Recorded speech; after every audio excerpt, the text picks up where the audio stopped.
Hello, hello, hello. Welcome to our live fireside chat that we're trying to do weekly. Yay! Today we have the lovely Tim Pratt with us. Hello, hello. Hello. Welcome to our stream. Come to talk about the Necropolis Empire. Very exciting, very exciting. We will let people mosey on into the chat while we get ready. If you have any questions in the chat, please do pop them in the comments section and we will get those answered for you. If you don't know who I am, if you're new, I am Angeli. I'm the marketing and publicity manager for Aconite Books, and I run a lot of these Facebook live interviews and games and things online. And Tim, who are you? Why are you here? I'm Tim Pratt. I am a writer. I've been writing stuff for a long time. Started my professional career 2003-ish with some stories. My first book in 2005. And mostly wrote fantasy for many years. And then I switched to space opera, or added space opera, rather, a few years ago. And I suppose that's why they thought of me when they needed someone to do Twilight Imperium. I had done some sort of fun space operas, the Axiom trilogy, and it's in a very similar wheelhouse in terms of tone and style to what they were looking for Twilight Imperium. So I've now written 3 Twilight Imperium books because I just turned in the 3rd one. Very exciting. The 3rd one that we haven't mentioned yet. I know. No, it will be. All will be revealed at the end of this month when I finally release the summer titles for next year. So I'm very excited. Mm-hmm. Right. Well, for people going, what is this book? Where can I get it? I'm going to pop a little link in the chat here. And you can pop over to aconitebooks.com, follow that link, and it will tell you all of the places that you can get this book. So it is out in global ebook, so you can get it everywhere as a digital download from your favorite digital download store. And you can get it in paperback in the US and Canada region. It's not out in the UK and Europe until, sadly, January, because global shipping is a nightmare at the moment. And in that sense, yeah, the supply chain is not doing real well. No, it's not. Yeah, I got my copy. Yes, that's I got my paperback, so it's fine. Yeah, it's pretty sad for us when we were told that we had to push everything back. So we haven't had any books since the US June releases. Oh yeah, so, it's happening all over though. I mean, it's hitting. So many things have been rescheduled. So many of my friends are like, "Oh, I guess now I'm a 2022 publication." Well, yeah, it's difficult. There's not much you can really do about it. But this is the Necropolis Empire. It is a beautiful, lovely, so menacing. Yeah, I love that cover. I really love the colors that we've gone for. And if you have the Fractured Void, which was the first one, and put it next to it, you'll see that the pictures actually go together. So it's been drawn as one big art piece that we've split into 3, all one way around. I've got this. I've absolutely got this. Yeah. Oh, perfect. Yeah. Yay. Yeah, yes. I love that. I've never had a triptych cover before. No, it's going to look amazing. Like, I can just see it like in bookshops, like all 3 of them face out, just like, yes. And if they're not, I'm going to be going into all the bookshops and facing them out. That's what I always do. Yeah. Any bookstore I'm in. Yeah. Yeah. As an ex bookseller, I say that is the most annoying thing in the world. I'm aware. I try to not abuse it. You know. But now, as in publishing, I'm like, no, it's the best thing. Go in, change them all. Who cares how angry the booksellers get? My local shops, they know me, so they're not too enraged by me. That is good, at least. Yeah, there used to be some they come into my store and I'd be like, oh, running after them, turning them back. But my store was as big as my living room, so it wasn't a very big store, so I could see everything. Oh, well, so we know a little bit about you and your experience. What's your experience writing tie-in fiction then? Because you knew Mark from Angry Robot. Mark actually acquired my Axiom trilogy, like my first foray into space opera. And so it was really made a lot of sense to sort of move over to Mark.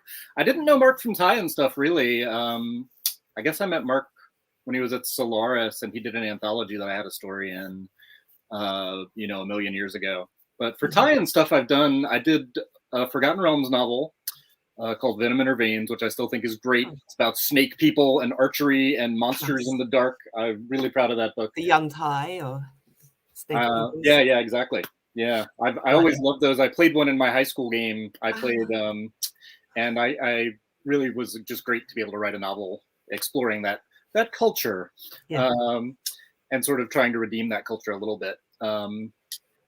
And I did just a ton of Pathfinder books. I think I did like 5 or 6 Pathfinder novels. And I worked on their line until they stopped having a line, like until they stopped doing books. And then I kept doing fiction for them. And I did actually some Starfinder stuff too. I did a Starfinder, a novella called Misery's Company that came out earlier this year that was serialized with Paizo. So I have done tie-in stuff. And, I've always liked, I was a gamer, I was a role-playing game player, I was a video gamer, right? So it's coming up with stories in those worlds was something that I always did anyway. And so now I get paid to make them up and write them. So pretty great. That's the dream, yeah. Not a bad one. So let's get into the book then. Yeah. So the Necropolis Empire, our main character is Bianca. What do we need to know about her? Who is she? Well, the whole book is about her figuring out who she is. So I really love lost inheritance tropes. I love lost heir tropes. I love the thing where, oh, wait, secretly you're actually royalty, because that's what every kid who has sort of uncertain parentage, right?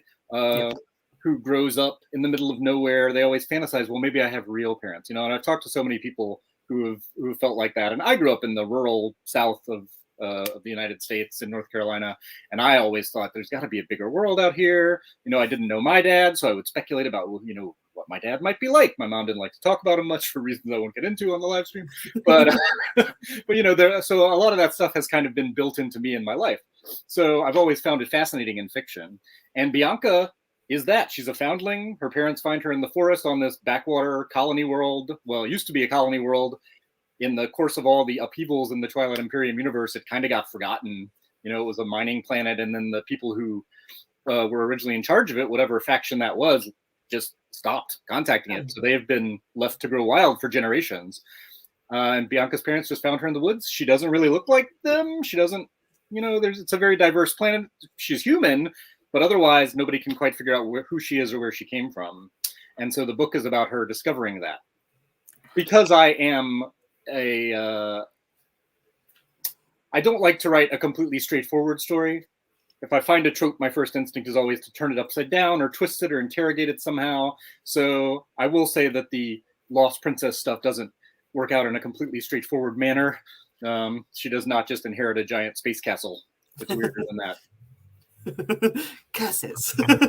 Space castles. That'd be great. Yeah, I need a story about space castles. So, have we got any reoccurring characters from the Fractured Void? Is there anyone we should look? Yeah, so it's kind of interesting when we talked about how to do this. It was like, do we do a true trilogy that's a single story that's split over 3 volumes? Isn't really the approach that I like to take, and it wasn't really what they wanted to do, because they wanted to be able to show a lot of different parts of the galaxy and jump around and explore different elements of it. So in the first book, it's much more about sort of the military and covert operations, and they're out doing chases and heists and stuff in space. This spends a lot more time on the planet, although it does get out into space and go to some very exotic locations pretty soon. But we did decide that we wanted there to be some through line. So there's one character, there's a couple of others who pop up and they get mentioned, but there's one character who plays a significant role in all 3 books. She's Barony of Letnev, woman named Severin, who in the first book is the head of security for a space station. Somebody gets kidnapped off the space station. She has to go get them back because it's her failure. So she then sets off on her adventure. In the course of doing that in book 1, she gains a lot of field experience, and she ends up in a different role in her government by the time book 2 rolls around.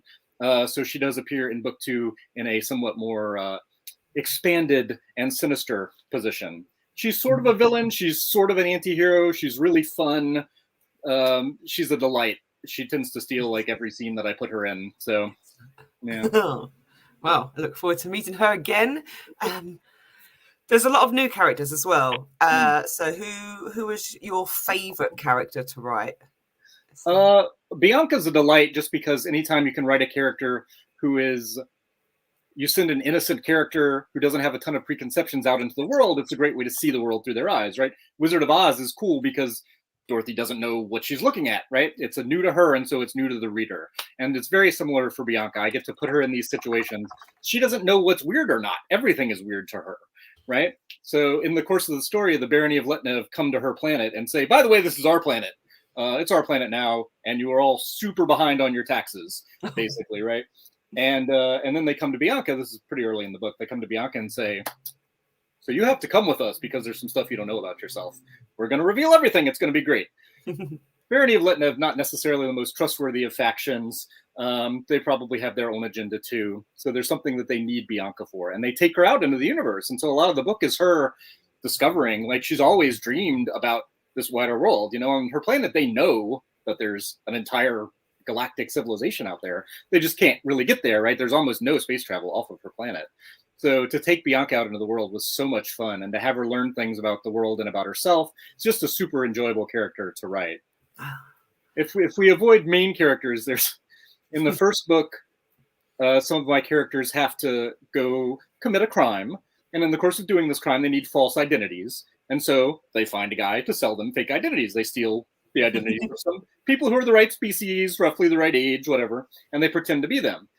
In the second book, I have as characters the poor guy who got his identity stolen. Who Welt Angrief is is like a treasure hunter. He was a rich kid. He had a very nice spaceship. He went out to seek his fortune. While he was far away, his identity got stolen. On his expedition, things go disastrously wrong. His family cuts him off. Broke, and he comes back to find out he's wanted for various crimes, right? Various things are committed under his name. It's a nightmare for him to sort that out, and he manages to narrowly avoid being imprisoned by a couple of different factions.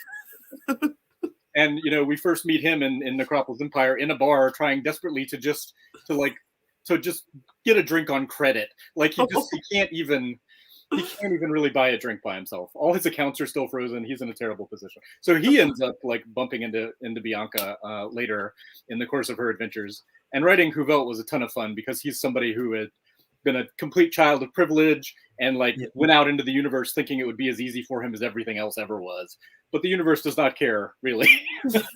How well educated you are, who your mom and dad are, it does not care. If you go poking around alien ruins, bad stuff will happen to you. So he became a wise. I love that. I just really enjoy that. That's really great. He's fun. He doesn't get as much stage time as Bianca does, but I feel like his arc is really important too. And he learns a lot from her about how to be a non-terrible person. So was that your favorite scene to write, or do you have another one that stands out as the most fun that you had writing? The scene of Huvelt in the bar is honestly super fun. One of my favorites is on Bianca's planet. There is a lot of technology laying around, a lot of old remnant technology.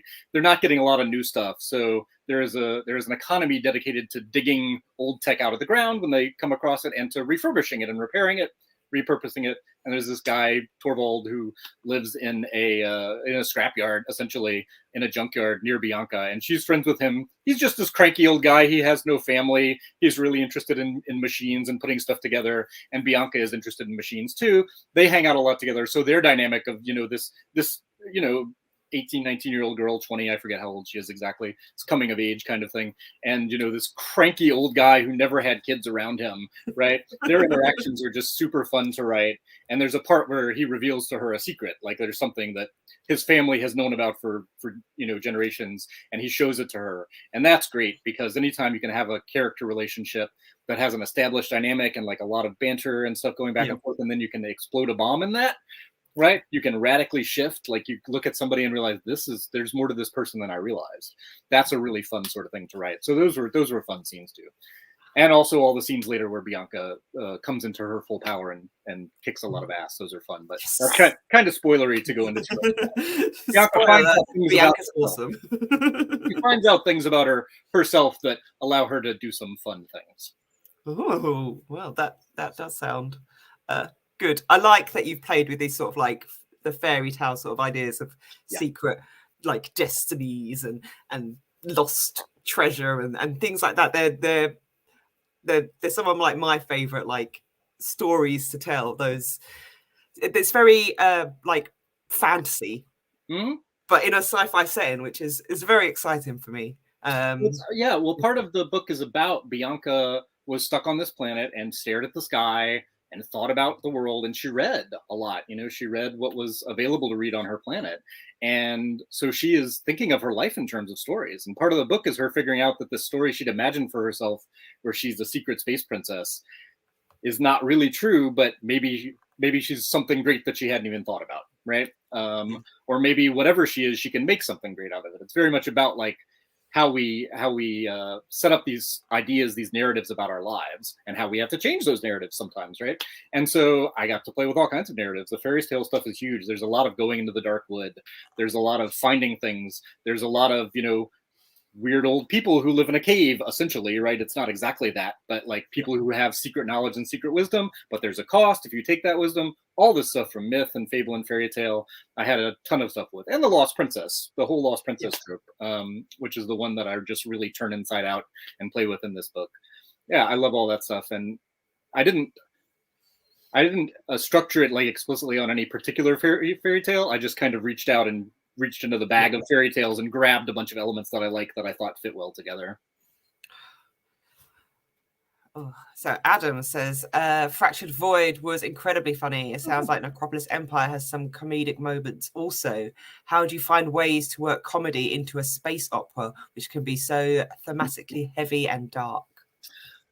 I am happy to read books that are unrelentingly dark and grim. Sometimes I like to sit on a rainy night and read something that is just claustrophobic, you know, and feel the walls closing in and feel that tension. That's great. I can't write it. I have tried to. I started out in my career trying to be a horror writer. Couldn't do it because in my own life, whenever, you know, and it's my family too, and it's the people that I've chosen to surround myself with, even in the darkest times, that black humor comes out, right? There's always that, well, you know, there's the comment, there's the dry thing, there's the droll thing. It breaks the tension, it punctuates stuff, it creates a sense that, you know, yes, we're miserable, but hey, we're all in this together, right? And that stuff just inevitably creeps into my books. And for me, the humor is pretty much always character driven, right? It's people who find themselves in a situation that they were not prepared for, and they just need a minute to find their feet, right? And there's definitely some funny stuff, like as I said, Huvelt in the bar trying to get someone to take his coins, but they don't take cash in this bar, right? This was pandemic life, right? Like you finally find a place that has a window open to the street, you can finally get a cocktail, and then no, they won't take your filthy cash. So Huvelt had to deal with that. So that kind of stuff that happens with the characters just being slammed up against the realities of life. It can be funny. It can be sad too, right? And this book does have a lot of heavy stuff in it. It's got, you know, some Fate of the Galaxy stuff, right? It's got certainly Fate of people that you care about stuff going on. In all of these books, it's about the individual lives of people against the backdrop of these huge machinations that they maybe don't even know are happening. You know, when I talked about first doing these books to the Twilight Imperium developers, I was like, I don't write dynastic political fiction. Like, I just don't do that. Like, the movement of empires is not my wheelhouse. I write about people trying to navigate that reality. And they're like, that's exactly what we want, right? Like, the game is about the big movement of fleets. We want this to be about the individual people, and all that stuff is happening and impacting them and influencing them. Anytime you're writing about people, you're focusing on character, the humor is going to come in, right? My friends are funny. Like, I hang out with funny people. So that happens in the books too. Like, characters who've known each other a long time develop their own in-jokes, their own language, and that stuff's, it's funny. And I feel like Stephen King talks about how a good book is like a stew, right? It has a whole bunch. You don't want just a big bowl that's nothing but broth. You also don't want a big pot of just beef chunks, right? You want a lot of different stuff in there, right? So you have some suspense, you have some humor, you maybe have a tiny bit of romance, right? You have some action, you have some big grand cinematic set pieces. You put all that stuff together and you figure out a way to balance it so that the reader feels like they've gotten something that's really nourishing and hearty by the end. Yeah, I was going to ask actually about the how you take a game that is as massive as Twilight Imperium is. You know, this isn't a game that you sit down in an evening and play. This is I have to book off a couple of days of work and we'll be playing over the weekend in order to finish it. How do you take a game that is that massive and then put it into a book. How? It blows my mind. I mean, I will say, having written like a Forgotten Realms novel before, there was less homework for Twilight Imperium. It is an extremely in-depth board game, but still, you can read all of the lore, whereas for something like Forgotten Realms, you just can't. You wouldn't have time to write the book, right? But specifically for writing stuff set in a game world, it was kind of cool because I looked at the factions, I looked especially at all their special abilities, the things they could do that were unique to them, and I tried to figure out ways to kind of bring that flavor into their species, or into the politics, or into the culture, sometimes even in terms of the plot mechanics. In the Fractured Void, there's a lot of stuff with the Krus, who are these weird energy beings from a really strange area of space where physics don't work quite right. And one of the things that they can do is they can open wormholes, right? Nobody else can open wormholes. Everybody else is kind of stuck with the wormholes that are there. So the Fractured Void is largely about that technology, about the quest for everybody else wants that technology, right? Yep. You know, it would transform everything. You would be able to dominate the galaxy if you could do this. So that's what that book is about. And in terms of like I just try to do the cultural stuff, right? Like the little bit that we know about the Letnev and what their society is like, and what their home world is like. They all live underground. So when I'm writing their idioms, they're not thinking, they don't associate light with goodness the way that we do. Light is terrible. Light is you're exposed, right? So they find darkness very comforting. So their idioms are different, right? They would never say bring something to light. They would never say sunlight is the best disinfectant, right? They would never go towards light. So you just think about, you incorporate that stuff ideally into every bit of how the characters are created. There's a funny scene in the Fractured Void where someone, in order to kind of come up with an excuse to get onto this Letnev station, some criminals pretend that they're delivering cargo, and they have this whole huge argument because they have pallets and pallets of sunscreen, which the Letnev are not interested in. They're very, very angry because they're not going to go out in the sun. Just so stuff like that. I take the details that exist in the game and I incorporate them, both in terms of mechanics and also in terms of the culture. I like all of them. The neat thing about the game is how all the factions have so many different strengths and weaknesses that in game terms translate into them being pretty well balanced, right? Everybody has their favorites and ones that they think are overpowered, or ones that they think are not strong enough that you shouldn't use as like the first one that you play. But all of them have these nuances, and I did my best to include it. The fans seem to be pretty happy with it. I have seen some comments of people saying, "Oh, they did this, this mechanic thing that made me happy." Some people may hate it, but I haven't seen those comments. Yeah, don't read those. Oh, that's so smart as well. Like I hadn't even thought of it like that. Like using the mechanics that would help you to win a game in your style of play are actually the characteristics of that race due to their culture or things like that. It's a very, very smart. Ivor says, from Fractured Empire, I think maybe he means Necropolis Empire or the Fractured Void, from this series, as getting strong Firefly feeling, sarcastic captain with a small crew on their own, trying to survive. Do you like the series? Have you seen Firefly? I have seen Firefly. I did like Firefly. Other people have compared some of my stuff to Killjoys. Really, the thing is, I like a found family a lot. Yeah. I like the idea of characters getting together. My Axiom space opera series also has a small crew, scrappy on a ship. They're out on the fringes of society. I really like that dynamic a lot. I enjoy it. It's something that comes up a lot in space opera media. It comes up in lots of fiction too. But for me, it's about having that small crew of characters who have sort of settled into each other's routines and learned to work around each other. There's a lot of books that do that. Alistair Reynolds has his great Revenger series. That's also about these sort of small crews in space, and they start out kind of prickly with each other, and then they form this unit. I love that entire kind of arc. So it'll I think it feels more relatable as well. Like, even though I'm not obviously a crew in space, but I feel like if I was, I would be one of these weird little scrappy ones rather than someone of great importance. Most people, not all people, but most people grow up in a family of some size, right? And you're in a house where you spend a lot of time, or you're in a flat with a small group of people who really well, and you're kind of stuck with them, but you kind of have to pull together if you want stuff to work out. So I feel like it's a dynamic that a lot of people find pretty relatable. Yep. So you also get to use some cool stuff from the for the expansion, the Prophecy of Kings. Yeah. Can you share any of it with us without spoiling the books? What do you get to play with? It was really cool.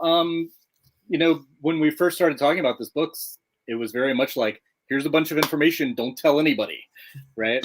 And part of what we wanted to do with this trilogy was sort of dramatize and set up some of the big new players that come in with the expansion, right? The Mahawked Kings, stuff with the I'll probably pronounce it wrong, the Woolwraith Cabal, the sort of creatures from another reality that are starting to threaten. There's a character, a faction, the Nomad, who I'm really fascinated by, and I kept suggesting the Nomad as sort of a puppet master figure who, has fingers in a lot of pies. I was like, we could bring the Nomad in. They're like, no. We have one thing. Let's do one thing. Let's not overcomplicate. But yeah, getting to play with some of those elements and getting to almost tease them was really cool. Like Fractured Void kind of teases some elements. I will say Necropolis Empire has some big stuff from one of the new factions, is a major player, actually a couple of the new factions. Actually several of the new factions, now that I think about it, make significant appearances in the book. That was really cool, getting to play with that new stuff. And part of what's been great for me is the freedom that they've given me to fill in a lot of the gaps, right? Like there is a ton of lore about it, but in terms of like what the societies are like, how they behave, like what the structure of their, beyond the sort of broad strokes of their culture, like I get to invent the games that they play, right? I can invent like holidays that they celebrate, like stuff like that. I get to fill in around the edges, and that's just a delight. Yeah, and it's the one thing I've enjoyed about like working with like FFG on like these novels is that like they're very, very keen to then try and take what we create and somehow incorporate it into their worlds. I know that like Edge are also like looking at Twilight Imperium stuff. So it's like, things that we make can like happen in the games and the stories that they're creating as well. It's so cool. And it's such a dream as a gamer to have that sort of thing happen.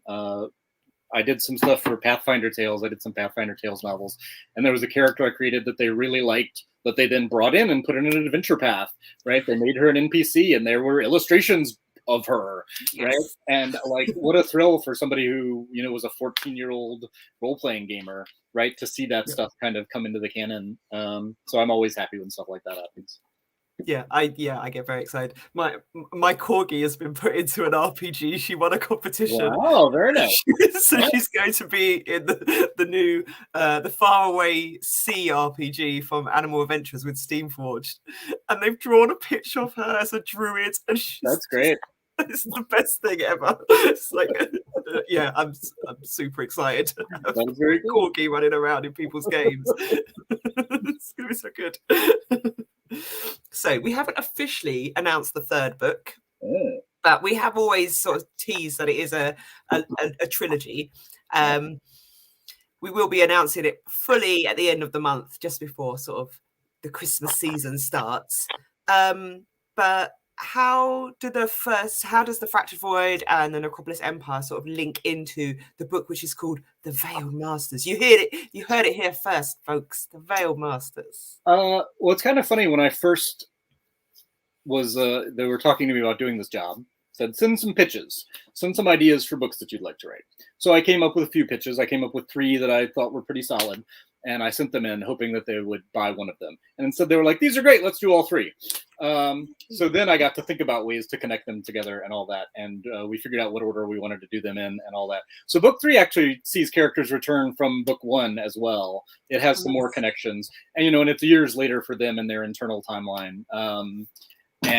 So some friends reunite, some enemies reunite. There are also some new characters. As I said, Severin, the Letnev, at this point, captain of her own ship in Necropolis Empire. She reoccurs through all 3, so she does survive Necropolis Empire. I suppose that's a spoiler, but not everybody else does. Anyway, so she's in book 3. Book 3 is actually, so the first one is a lot of sort of chases and heists. The second one is Lost Inheritance or Secret Inheritance, Lost Princess tropes. In broad strokes, I will say the third one is very much about espionage. So it's about, so there were covert ops people in the first book, but there's a lot more covert ops stuff in this one. There's a lot more sort of big conspiracy stuff that has to be figured out. So tonally, I feel like all three of the books they're recognizably Tim Pratt books. They're going to have banter. They're going to be really character driven. They're going to have lots of cool stuff, cool science fiction imagery, eyeball kicks, all that sort of thing. But in terms of their DNA, they're all pretty different. And so it was really fun for me to get to come at the books from these different angles. And by doing the espionage stuff, I get to sort of poke into a lot more factions. The first couple books focus on a few factions. This one book 3 does still have a focus, but I get to pop in to spend time with more factions than I did in the earlier books, which is cool because it was my third book and I was like, oh, who do I really want to write about that I haven't had a chance to write about? Okay, well, I can at least do a couple scenes. I can at least bring them in. I can give you a glimpse, of what they're like. So Scott says, the Genesis setting book for Twilight Imperium establishes a new concept. The Keleres, I'm guessing at these names, sorry, a group created by the Council to protect the galaxy. Is there any chance that we'll see them in the third book? So they sent me some information about that, but as I said, I had pitched the idea for this book like a couple years ago at this point. So that stuff had not been at least formalized, or at least not in a way that was given to me. So no, they do not appear in the third book.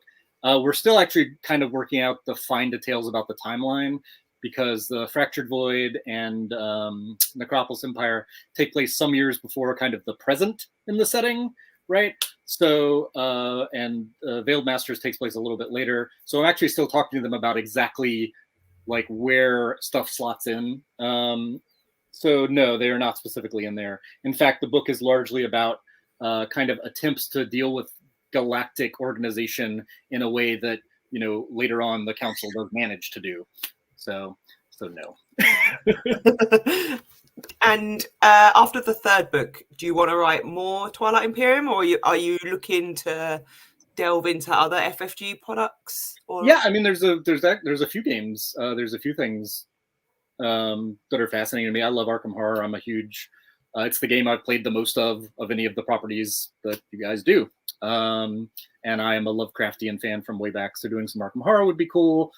Certainly I would do more Twilight Imperium. I know that there might be some opportunities to do some more stuff that have been mentioned to me, and I don't know how public anything is. But, it's not very public, but we will hint. There may be things. There may be some places where there's going to be some further exploration of some of these fictional worlds, and I might get to dip a toe in there. I don't know that I would do another trilogy. I mean, we'll see. I'll keep talking to the developers. I don't know if they want new voices to be brought in. It's always nice to let 1,000 voices bloom, but to have the opportunity to do sort of the first trilogy and kind of define the space in a way was a huge honor for me. Right. Well, we have a couple of questions from Reddit as well. So we have Ruavin. I'm going to copy and paste this and put it in the chat so that everyone can see it. I'll bring it up on the screen then for the later people watching. So how often do you, Tim, talk with Christian Peterson and FFG about lore, etc., when you are writing the books? So there's a lot of back and forth with various of the developers, honestly. So at the pitch stage, I sort of sent ideas and I got responses like, well, this isn't quite how that works, or maybe we want to shy away from that part, or maybe we could focus on this. So there's a lot of back and forth on that. And then after the initial pitches, then I do a longer outline, which is then gone over, and I get another round of responses from various people who work on the game and put the story and the lore and the background together, suggesting tweaks, right? We sort of agreed on the broad strokes, but they'll suggest, well, maybe more of this. Then after I turn in the book, I get, a much longer letter usually that says, this is great. Like this shines a light on a part of the world that we really wanted to highlight. I get a little bit, this is maybe not exactly how we thought things worked, but characters have, one of the nice things about writing about individual characters in a world this big is that there's information asymmetry, right? Not every person on every planet or space station knows everything that's happening in the entire galaxy and has an absolute perfect understanding of all the political machinations. So I get to play with confusion. I get to play with people having incomplete information, making assumptions that are incorrect, yeah. and making incorrect assumptions about what your rivals are doing that's a time-honored thing, right? Cultures have done that for thousands of years. Since there have been factions, we have ascribed motives that are maybe not accurate. So I get to do that stuff, and then they have ones where they're like, "No, you messed that up. Like that's not how it works. Sorry, like you can't do that. We have to fix it. We have to do something else." So kind of at every stage in the process, apart from the just me sitting out and pounding out the book, I get feedback about the lore and about how stuff fits. And again, they've been super responsive anytime I have questions, anytime I say, well, I want to do this thing, but I don't know if that works, or I'd kind of like to do this, but do you think that that's plausible for a character in this situation? In this culture, would they act like that? They're always very responsive, and yeah, I mean, honestly, they've been a delight. Both the publisher and the game developers have really been a delight to work with on this series. Yeah, the story team at FFG are just like the amount of knowledge that they have for all of the IPs that they've got is crazy. It blows my mind when I hear sort of Lottie, our editor, and Gwen sort of talking after a meeting, and it's like, how do they know all of this stuff about all of these games? It's your passion, it's what you do. Yeah.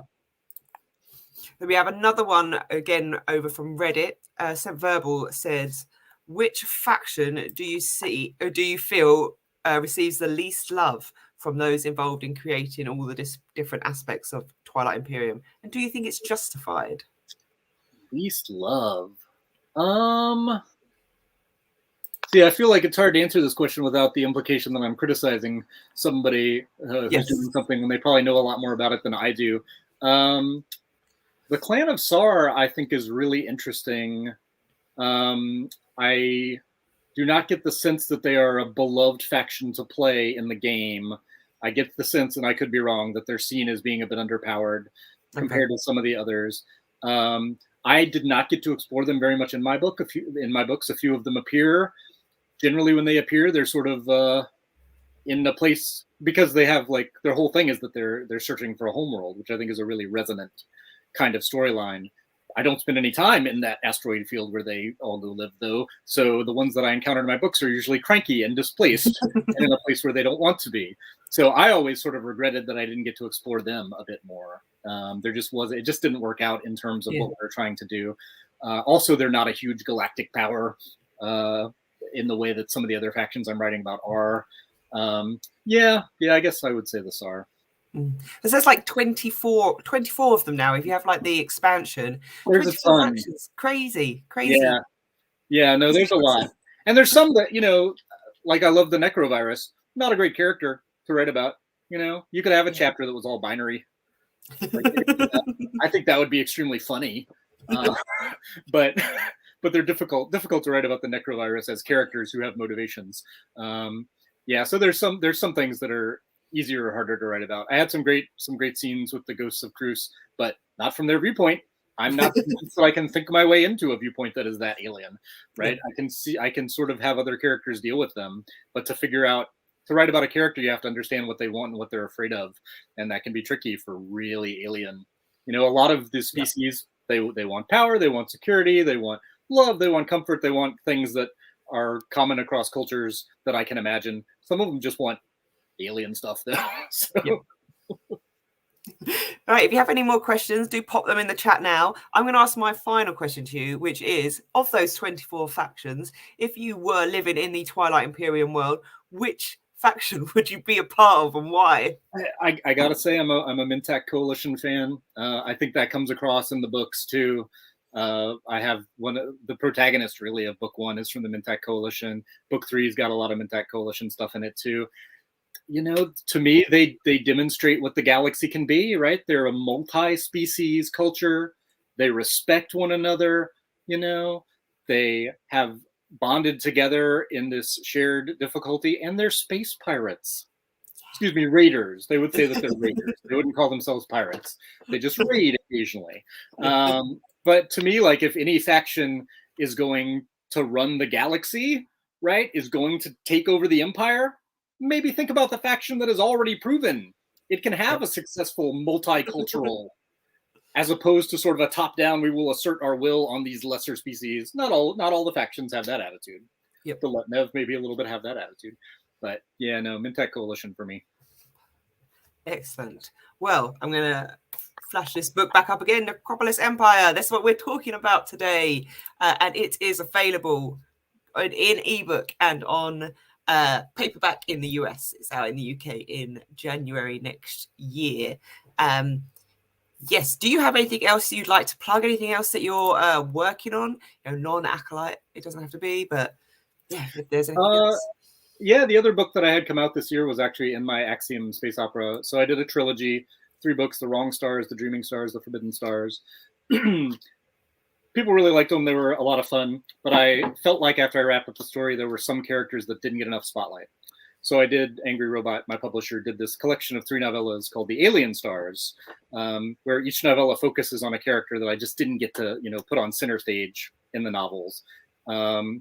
And because I am a big believer in accessibility for books, in terms of being able to just pick up stuff, they stand alone. You don't have to be familiar with the backstory.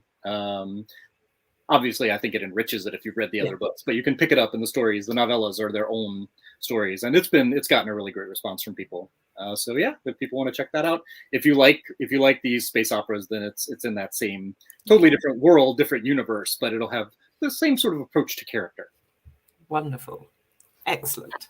Well, that is us for today then. We've got no more questions from the chat. Thank you everyone for coming along and hanging out with us. Thank you for asking questions. Thank you to the subreddit Twilight Imperium group as well for allowing me to spam about this interview there without kicking me out. I appreciate that a lot. I'm always very scared when I go to Reddit that it's just going to get out. Very nice. Yes. Yes, and Tim, thank you very much for coming along. Early morning for you. It's now pitch black for me out here because it's 20 to 5, and therefore it's the darkest time. That is night now. Yep. Yeah.